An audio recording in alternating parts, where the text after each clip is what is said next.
Brother Shafi గారికి నా యొక్క క్వశ్చన్ ఏంటంటే, మత్తయి సువార్త 19 అధ్యాయం 19 వచనంలో నిన్ను వలె నీ పొరుగువారిని ప్రేమించమని చెప్పింది బైబిల్.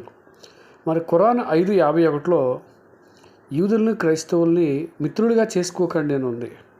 మరి రెండింటికి వ్యత్యాసం ఎప్పుడైనా గమనించారా మీరు గమనించాలి. ఎందుకంటే మరి అల్లాహ్ కరుణామయుడు, ప్రేమామయుడు, అపారమైన ప్రేమశాలి అని చెప్తారు కదా. మరి ఇలాగ యూదుల్ని క్రైస్తవుని ఎందుకు మిత్రుడిగా చేసుకోవద్దు అన్నాడు?